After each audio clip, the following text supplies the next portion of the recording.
잠언을 살피기 전에 시편 90편을 읽다가 지혜로운 마음을 얻게 하소서 그런 구절이 있었어요.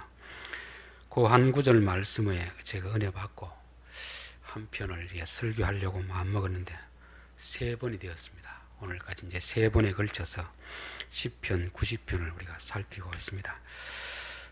그래서 모세의 기도를 통해서 지혜로운 자의 삶, 어리석은 자의 삶을 우리가 살피고 있습니다.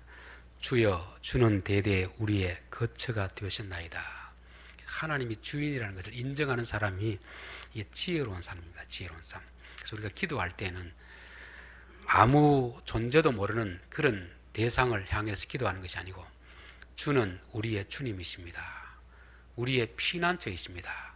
우리가 힘들고 지칠 때 찾아갈 곳이 바로 하나님입니다. 이 고백을 하는 사람이 바른 기도를 드릴 수 있는 사람이고, 하나님은 산이 생기기도 전에 계셨고 이 땅을 다스리는 분입니다. 하나님이 창조주이시고 우리는 피조물입니다. 하나님과 우리 차이를 아는 그런 사람이 지혜로운 사람이라고 했습니다.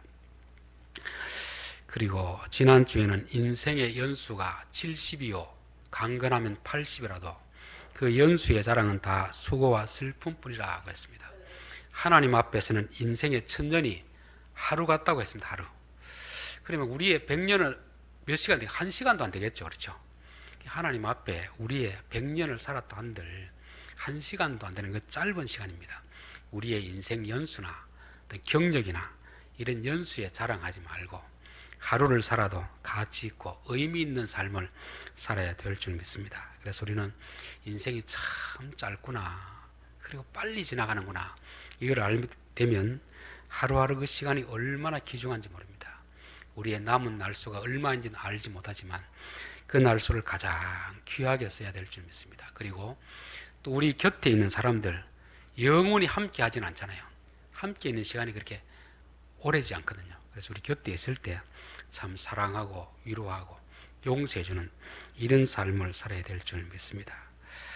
자, 오늘은 이제 13절부터 한번 살펴보도록 하겠습니다. 여호와여 돌아오소서, 언제까지니까 주의 종들을 불쌍히 여기소서. 실질적인 이제 간구는 여기서 시작됩니다. 기도의 내용은 하나님 우리에게 돌아오십시오. 지금까지 하나님은 우리를 떠나 있었던 것이죠. 하나님이 우리를 떠난 것이 아니고 우리가 하나님을 떠나 있었던 것입니다.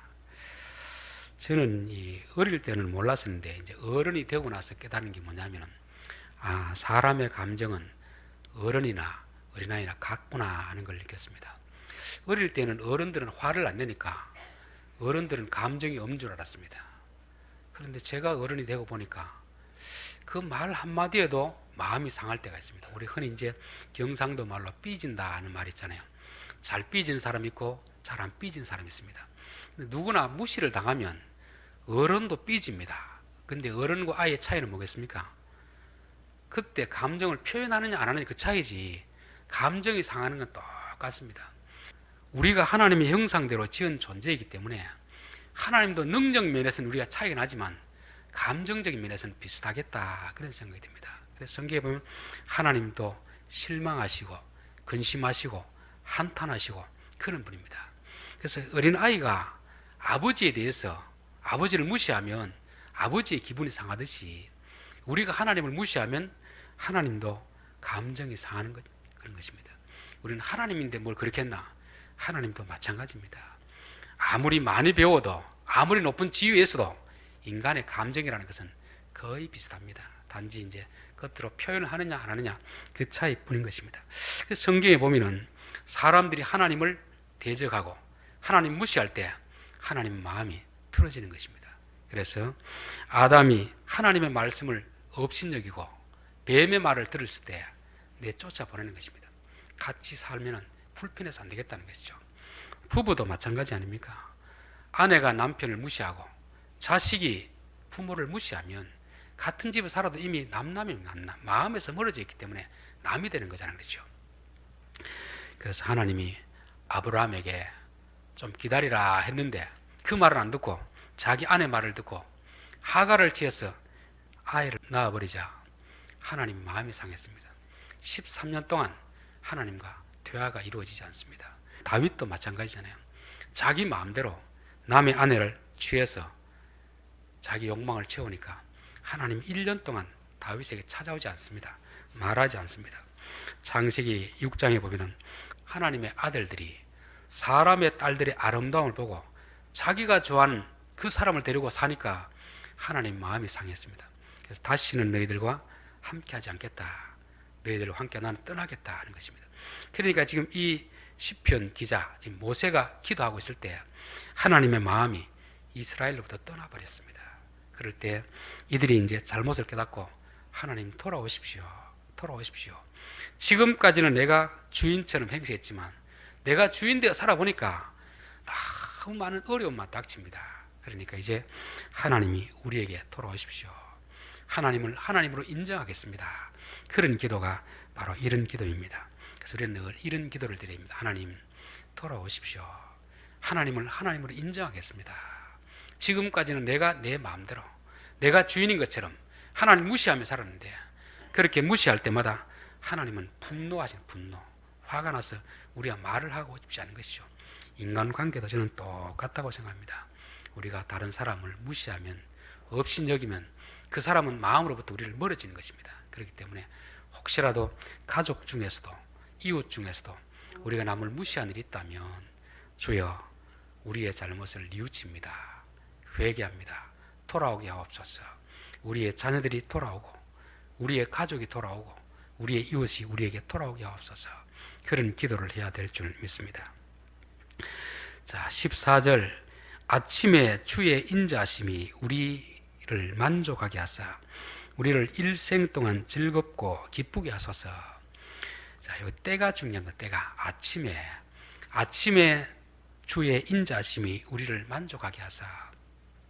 저는 이걸 보면서 무슨 생각이 들었냐 하면은 청춘 남녀들이 연애를 하잖아요. 사랑해서 연애를 하다가 어느 순간은 결혼하자고 프로포즈를 해야 되잖아요. 그렇죠? 프로포즈. 여성분들은 남편 되신 분이 어떤 프로포즈, 어떤 멘트를 하시는지 모르지만 예전에 그런 말이 있었습니다. 나와 결혼해 주십시오. 이건 너무 직설적인 표현이잖아요. 그렇죠? 그럴 때 뭐라고 하느냐 하면은 이제 분위기를 잔뜩 잡아놓고 내가 아침에 눈을 떴을 때 당신이 내 옆에 있었으면 좋겠습니다. 이렇게 하는 것입니다. 아니면 나는 아침마다 당신이 지어주는 밥을 먹고 싶습니다. 이런 고백. 혹시 그런 고백 들어보신 분 우리 여성들도 있습니까? 아주 운치 있는 남자잖아요. 그렇죠? 아무도 없으신 것 같네. 그냥 뭐 같이 살자 뭐 이렇게 경상도 남자식으로 표현했던 모양이네요. 적어도 좀 운치가 있으려면 이런 표현을 써야 됩니다. 아침에 당신의 사랑이 나를 만족하게 되기를 원합니다. 이 말은 남남이 아니고 뭐란 말입니까? 이게 가족이 되었단 말이잖아요. 떠나갔던 하나님이 이제 우리 곁에 와서 우리와 함께 밤을 지새고 아침에 일어났을 때 눈을 떴을 때 그분이 우리 곁에 있는 것입니다. 그래서 그분의 인자하심, 그분의 사랑으로 우리를 만족하게 하여 주십시오 하는 거잖아요. 그래서 사실 우리가 날마다 뭐 즐거운 것은 뭐 돈이 많아서도 즐거울 수 있지만 가족은 사랑을 주고받을 때 즐겁습니다. 그렇죠? 아내가 재벌 집에 시집을 가도 남편의 사랑을 받지 못하면 늘 마음에 공허함이 있잖아요. 그래서 보통 연예인들 중에서 재벌가에 시집 가가지고 얼마 있지 않다가 이혼하는 그런 분들이 있잖아요. 왜 그렇겠습니까? 돈은 쓸 만큼 많고 주잖아요. 남편의 사랑이 없으니까 행복하지 않는 것입니다. 그래서 아침에 당신의 사랑이 내 마음을 채우게 하옵소서. 그래서 우리는 늘 이런 기도를 해야 될 줄 믿습니다. 저는 새벽 시간이 너무 좋습니다. 육체적으로는 조금 더 자고 싶을 때가 있습니다. 그런데 새벽에 일어나서 여기 와서 기도를 하고 있으면 하나님 내게 막 부어주신 은혜가 있습니다. 또 그 은혜 때문에 하루를 즐겁게 살아갈 수가 있습니다. 저는 우리 성도들이 아침마다 이런 은혜를 경험할 수 있기를 바라겠습니다. 또 아침마다 아내들은 남편의 이 사랑을 듬뿍 받을 수 있기를 바라겠습니다. 오늘도 내가 사랑하는 아내와 사랑하는 남편과 사랑하는 자식들 그 사랑을 생각하면서 시작할 수 있다면 우리가 즐겁고 기쁘게 살 수 있지 않겠나 그런 기도를 드리는 것이고 하나님과의 관계 속에서도 매일매일 하나님 부어주시는 이 은혜가 있어야 하루하루가 즐겁게 되는 것입니다. 천국의 특징은 로마서에 보면은 하나님 나라는 먹는 것과 마시는 것이 아니다. 잘 먹고 잘 입는 것이 아니고 성령 안에서 의와 평강과 희락이라. 그 말은 뭐냐면 성령을 통해서 하나님과 좋은 관계를 맺는 것입니다. 하나님과 좋은 관계를 통해서 가족과 좋은 관계를 맺는 것입니다. 그렇기 때문에 우리 마음에 기쁨이 있고 즐거움이 있게 되는 것이죠. 자, 15절. 우리를 괴롭게 하신 날수대로와 우리가 화를 당한 연수대로 우리를 기쁘게 하소서. 저는 이 15절을 보면서 좀 당돌하다, 좀 무례하다, 이런 생각이 들기도 했습니다. 여러분, 고생한 것은 누구 때문에 고생했습니까? 하나님이 고생을 시켰습니까? 우리가 고집피우고 하나님을 떠나서 고생했습니까? 우리가 하나님을 버리고 내 마음대로 내가 옳다고 생각한 대로 하다가 결국 많은 고생을 했잖아요. 그런데 이 모세는 뭐라고 하냐면 우리를 괴롭게 하신 날수대로와 우리가 화를 당한 연수대로 우리를 기쁘게 하소서. 이게 보면은 좀 무례한 것 같고 좀 당돌한 것 같은데, 이거는 누가 할 수 있는 기도냐 하면 바로 자식이 부모에게 할 수 있는 그런 기도입니다. 자식이 부모에게. 베드로가 예수님께 주여 형제가 잘못하면 몇 번 용서해 주면 되겠습니까? 7번 해주면 되겠습니까? 그럴 때 예수님 뭐라고 했습니까? 1년에 7번을 해라. 1년에 7번. 그럼 490번이잖아요. 그냥 숫자적으로 490번이라는 게 아니고 무한정으로 해주란 말이잖아요. 이거는 누구 관계 속에서만 가능하냐면은 부모 자식 지간에서만 가능합니다. 다른 관계에서는 가능하지 않습니다. 저는 자식을 보면서 자식이 참 좋다 그런 생각이 듭니다. 자식도 때로는 속을 썩여가지고 부모 마음을 썩일 때가 있잖아요. 그리고 부모가 또 매를 들 때도 있고 화를 낼 때도 있잖아요. 그런데 돌아서서 자식이 아버지 용돈 주세요. 그럴 때 저는 너무 기분이 좋아요. 보통 세상 사람 같으면 그렇게 한번 싸우고 나면 다투고 나면 말을 잘 안 하게 됩니다. 그런데 자식은 언제 그러냐는 뜻이 당당하게 아버지가 돈을 달라고 하는 것입니다. 자식이기 때문에 가능하잖아요. 또 그래도 부모이기 때문에 용서가 되잖아요. 용서. 그렇죠. 여기서 하는 기도는 보면은 자기가 잘못하고 화를 당해놓고도 하나님 앞에 하나님 내가 왜 그때 잘못했더라도 붙들어 주셔야지, 왜 나 고생시켰습니까? 왜 괴롭게 했습니까? 그 날수만큼 나를 기쁘게 해주십시오. 이게 뭐냐면 자식이 부모에게 할 수 있는 그 당당함인 것입니다. 히브리서 4장 16절에 보면은 그러므로 우리는 긍휼하심을 받고 때를 따라 돕는 은혜를 얻기 위하여 은혜의 보좌 앞에 담대히 나아갈지니라. 우리는 좀 잘못했더라도 남들에게 갈 때는 좀 비굴할 수 있습니다. 그렇죠. 근데 부모에게 갈 때 어떻습니까? 당당한 거죠. 왜? 자식이기 때문에. 세상에 자식보다 더 큰 권한이 권력이 어디 있습니까? 그렇잖아요. 자식 이야기하면 부모는 웬만하면 다 들어줘야 됩니다. 대통령이라도 자식이 말하면 안 들어줄 수가 없잖아요. 그게 자식이 가진 특권이거든요. 하나님 앞에 우리가 자녀가 되면 이런 권한인 것입니다. 그래서 우리는 조금 잘못한 것이 있더라도 내가 자녀이지. 종이면 그렇게 하지 못합니다. 그렇죠. 자식은 당당히 그렇게 할 수가 있게 되는 것입니다. 자, 16절. 주께서 행하신 일을 주의 종들에게 나타내시며 주의 영광을 그의 자손에게 나타냈어. 여기서 주의 종들이라는 것은 앞에도 나왔지만 이게 이스라엘 백성을 말하고 있습니다. 이스라엘 백성들. 여기 뭐 모세라든지 지도자를 말하는 게 아니고 이스라엘 백성을 지칭해서 주의 종들이라 하는 것입니다. 그 말은 뭐냐면 이스라엘 백성들의 주인이 누굽니까? 하나님이고, 그럼 이스라엘 백성은 당연히 주인이신 하나님을 섬겨야 되는데 지금까지 누구를 섬겼습니까? 세상을 섬기고 돈을 섬기고 사람을 섬겨왔거든요. 너희들은 그거 섬기지 마라. 아무리 돈을 섬기고 사람을 섬겨도 그 주인은 너희들의 행복을 가져다 줄 수 없다. 그러나 진짜 주인이신 하나님을 섬기면 하나님이 우리에게 진정한 행복을 가질 수 있는 분이다. 그걸 말하면서 주의 종들을 한 것입니다. 근데 주의 종들에게 무엇을 나타내라는 겁니까? 주께서 행하신 일들을 나타내십시오. 하나님은 눈에는 안 보이잖아요. 그렇죠? 하나님 눈에 안 보이니까 우리는 하나님을 잘 믿지 못합니다. 그런데 하나님은 눈에 안 보이더라도 하나님이 우리에게 하신 일들을 우리가 깨달으면 하나님 이런 분이구나. 그걸 알 수 있게 됩니다. 저는 자녀들도 효자가 되느냐 불효자가 되느냐 그 차이는 어디에 있냐 하면은 부모님이 나를 위해서 얼마나 고생했는가 요거 깨달으면 효자가 됩니다. 요걸 못 깨달으면 불효자가 돼요. 예전에 들었던 예화인데 어떤 학생이 자기 어머니가 막 화상을 입어 얼굴이 막 꼼보처럼 되어 있으니까 너무너무 부끄럽습니다. 그래서 다른 어머니는 다 예쁜데 자기 어머니만 이렇게 막 얼굴이 너무 울뚝불뚝하니까 부끄러워서 학교 오는 자체를 싫어했습니다. 혹시 길을 가다가도 자기 어머니가 부딪히면 어머니인 척 아는 척 안 했습니다. 왜? 너무 부끄러웠어. 그런데 어느 날 이 자녀가 옛날 앨범책을 뒤지다가 자기 어머니 처녀 때 예쁜 모습을 봤습니다. 근데 지금 모습하고 너무 다르거든요. 우리 어머니가 이렇게 예뻤는데 왜 이렇게 됐을까? 나중에 사연을 알고 보니까 집에 불이 났는데 그 아이를 데리고 나오려고 하다가 그 불에 타가지고 얼굴이 그렇게 된 걸 알았습니다. 그리고 나서 그 자녀는 많이 후회했습니다. 그렇게 예뻤던 우리 어머니가 나 살리려고 그렇게 목숨을 내어놓고 건지려고 하다가 저런 얼굴이 되었구나. 그때부터는 그 어머니 얼굴이 부끄러운 게 아니고 자랑스러운 얼굴이 되었습니다. 결국 자녀도 부모가 우리를 위해서 하신 일을 알면 효자가 되듯이 우리들도 하나님이 우리를 위해서 하신 일을 알면 신자가 될 수밖에 없습니다. 그래서 그 크신 하나님의 사랑 어찌 말로 다 표현할 수 있을까? 그래서 사람들이 하나님이 하신 일을 모르니까 자기가 하나님인 것처럼 생활하고 하나님을 부인하는 그런 삶을 살게 되는 것입니다.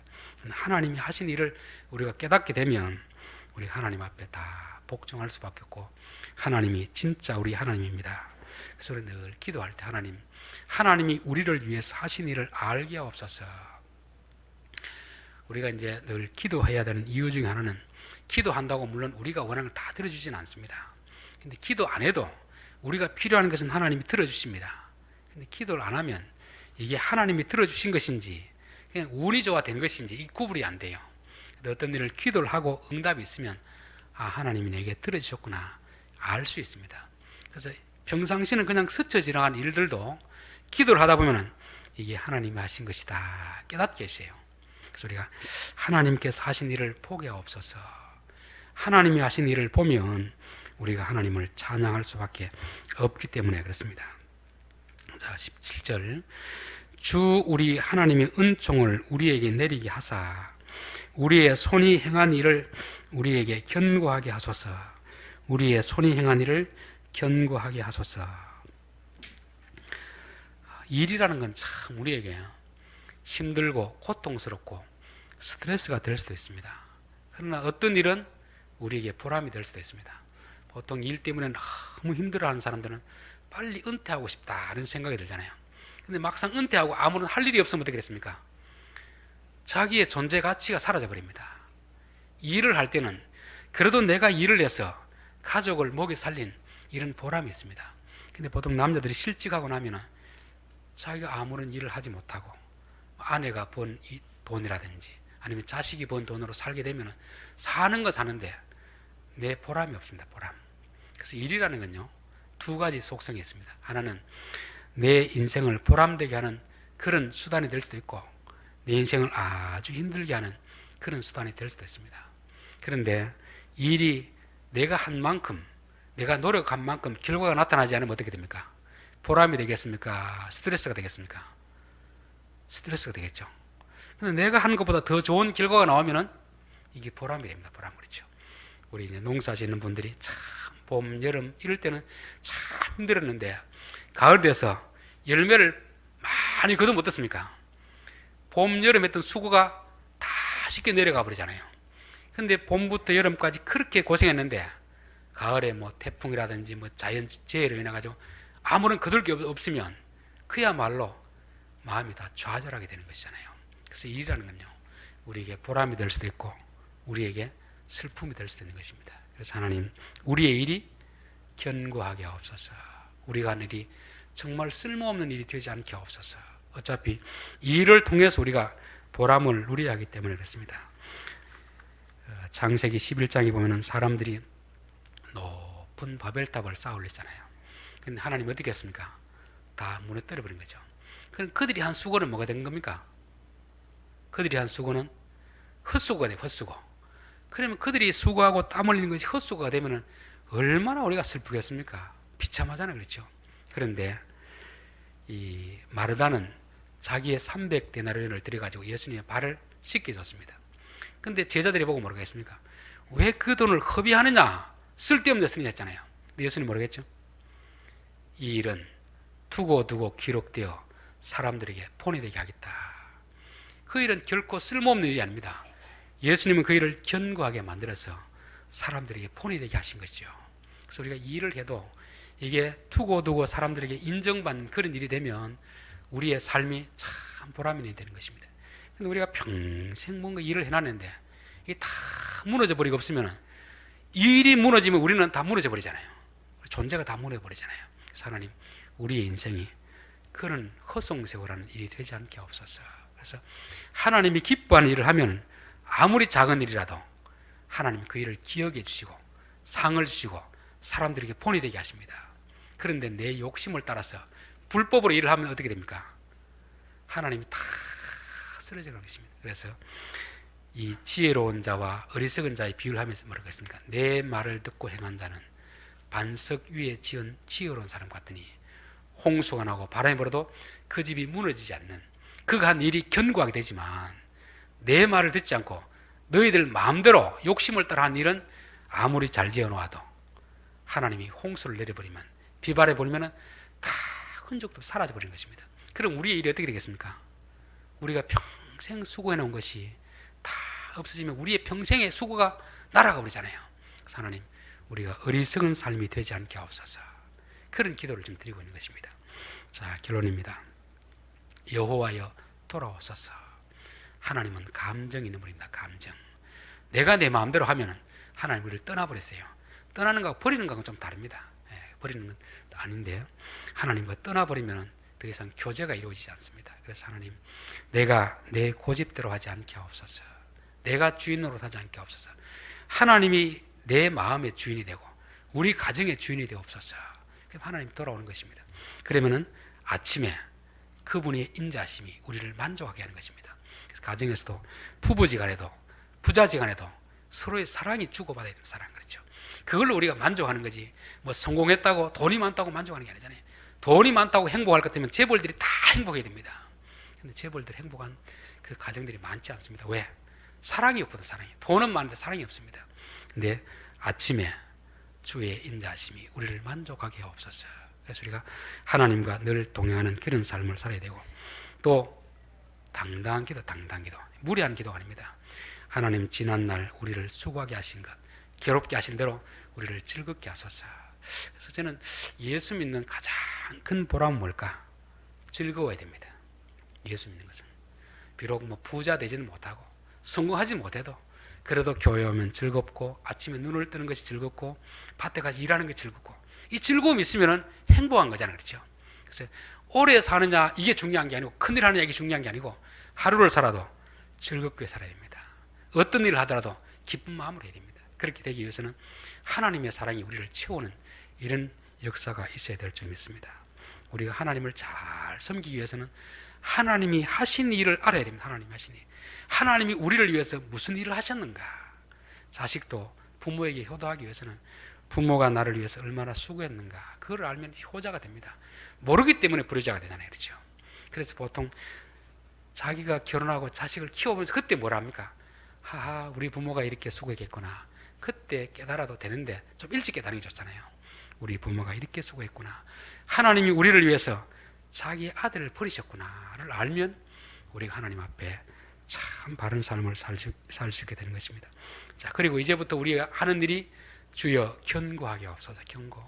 결국 우리가 한평생 살고 돌아볼 때는 우리가 한 일 업적밖에 안 남는데 이게 다 쓰러져 버리고 없으면 얼마나 허무하겠습니까? 그런데 우리가 한 일들이 두고두고 기억되어서 사람들에게도 참 저분 참 이런 일을 많이 했다, 훌륭한 일을 많이 했다, 그러면 우리의 삶 자체가 가치 있는 삶이 되는 것입니다. 그런데 하나님 다 쓸어버리면, 바벨탑처럼 다 무너뜨려 버리면 내 한평생 산 게 뭐가 되겠습니까? 그 세월들이 다 헛수고가 되어버리잖아요. 그래서 하나님, 우리의 수고가 헛수고가 되지 않게 하옵소서. 내가 하는 일들이 참 보람난 일이 되게 하옵소서. 그렇게 되기 위해서는 어떻게 해야 됩니까? 나의 말을 듣고 행하는 자는 반석 위에 지은 집이 되기 때문에 그가 주관 모든 것이 가치 있는 삶이 되지만, 나의 말을 듣지 않고 누구의 말을 듣고 자기 생각대로 세상의 말을 듣고 마귀의 말을 듣고 하면은 이게 모래 위에 지은 집이 되는 것입니다. 그래서 저는 우리 성도들이 하는 일, 그 모든 일들이 사람들이 보기에도 아, 저분 참 귀한 일을 했구나 생각할 때 그분의 인생은 가치 있는 인생이다 이렇게 평가할 수 있는 그런 삶이 될 수 있기를 바라겠습니다. 기도드리겠습니다.